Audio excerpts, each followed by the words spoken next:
Dito ang sama-sama nating pagiging saksi sa Double B. Alas 6:57 na po, 3 minuto na lang bago mga 7 ng mga. Kayo mga dumadaan sa EDSA, may pahayag po tayo, may anunsyo tayo. Ngayon po ang tinatawag na dry run o motorcycle lane sa kaba ng EDSA. Nakita nyo na ba yan? O nakita na namin yan eh. Nasa gitna yan, yung gitnang lane. May nakasulat, motorsiklo. Pang motorsiklo yun, motorcycle lane. Unang inumpisahan yan sa Commonwealth Avenue eh. Tignan natin mga kapuso, si Sam Nielsen ang tumututok dyan ha. Sam, pasok! Dahil nasimulan na, Mike, sa Commonwealth Avenue sa Quezon City, maging sa Diosdado Macapagal Boulevard sa Luzon ng Pasay. Pati ba sa Diosdado Macapagal Boulevard? Oo, napatupad na yan. Sa Diosdado Napakamahal Boulevard? Oo, Napakamahal Boulevard. Dahil nga dyan, Mike, hindi na bago, no, dito sa ating mga kapusong motor rider, yung pagpapairan naman ngayon ng motorcycle lane sa kaba ng EDSA. Katunayan sa pag-obserba ko nga dito sa unang araw ng dry run ng motorcycle lane sa kaba nga nitong EDSA, marami ng mga motor rider ang nasa ika-4 na linya ng EDSA sa southbound at maging sa northbound lane nito ang highway mula naman sa Bangketa. Pero kanina sa panayam ko kay Ginoong Atoy Santa Ana, ang tagapamuno naman ng Motorcycle Federation of the Philippines na nakilahok din sa launching nito ang aktibidad ng MMDA, sinasabi niyang mas mainam daw kung mapapairan na rin yung 60 km per hour speed limit sa EDSA. Hindi mo naman kailangan yung speed limit sa EDSA eh. Bakit, Mike? Talaga naman, hindi ka aabot ng 30 km per hora dyan sa electric na EDSA na yan. Mag-i-speed limit ng 60. Oo, totoo, Mike. Kung maka 50 ka dyan, maswerte ka na. Mag-i-speed limit sa EDSA yan, lukuhan. Ang tersera ka nga lang dyan eh. Ha? Yan yung mga oras na alam niya buhay ito. Rush hour. Mas madalas ka pa pumipreno dyan kaysa nakatapa ka sa gaswerte. Totoo yan, Mike. Oo. Kaya ka pala speed limit sa EDSA. Ano ba yan? Yun yung mga 10 oras na... Sa 10 oras? Okay, lalo sa na 10 kung oras. mga madaling araw. Kasi kanina... Sa 10 oras, wala naman ang uhuli. Wala. Loko na. Wala. Nauna pang umuwi yung mga tawa ng MMDA. Pero bigyan natin ng pagkakataon. Sama na mo ba? Pakilinaw mga sa mga nakikinig. Ano bang patakaran dyan sa motorcycle lane na yan? Nakasulat eh, motorsiklo. Ibig sabihin, motorsiklo lang doon? Bawal yung ibang klaseng sasakyan? Hindi sinasabi. Hindi yan paano ba yan? Motorsiklo, pati mga pribadong sasakyan, pwede rin dumaan doon. Ano ba? Oo. Yun nga lamang, sinasabi yung mga motorsiklo, doon lang sila. Hindi pwedeng estilo nila ngayon na kung saan may pwedeng daanan hanggat may semento. Tira sila ng tira. Ano ba yun?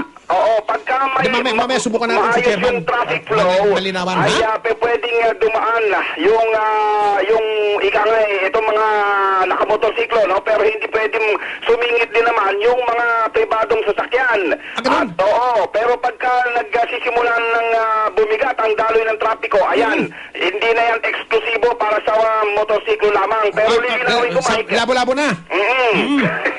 Napatid ko na rin, hindi nga lamang yung out of motorcycle lane ng mga motor rider ang huhulihin. Yung tama. So, yung mga nagmumotorsiklo, dun lang sila sa motorcycle lane. Oo, tama. Yung blue lane na mamumultahan na sila ng 500. Nakita mo na ba? Yung nakalagay mo, sa gitnang-gitna na lane yan eh. Fourth lane, Mike. Ano yung fourth lane? Yung fourth lane mula sa Bangketa, no? Ayun na. Pag sinuma mo yun, yun na yun. Bumilang ka lang ng pang-apat bago dun sa Center Island. Yun na yun. Makikita nila yun. Kulay asul, yung pinakalinya sa mismong highway nitong motorcycle lane. At binabanggit na sa atin nitong si MMDA Chairman Francis Tolentino, maging yung mga mahuli daw nakainom, 2,000 piso ang multa.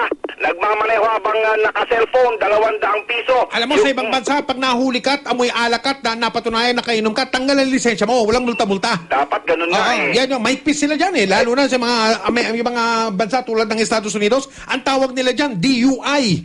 Driving under the influence. Ayun. Oo. Tanggal lisensya, wala nang multa-multa pa. Pero nasa Pilipinas tayo. Nasa Pilipinas tayo. It's more fun in the Philippines. It's more fun in America, no good. Many rules. In America, many do's, many don'ts.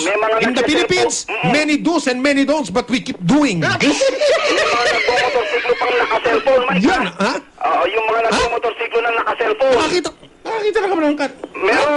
Meron yan, Mike. Meron? Motorsiklo nagsa-cellphone? Oo, meron. Meron ba nun? Oo.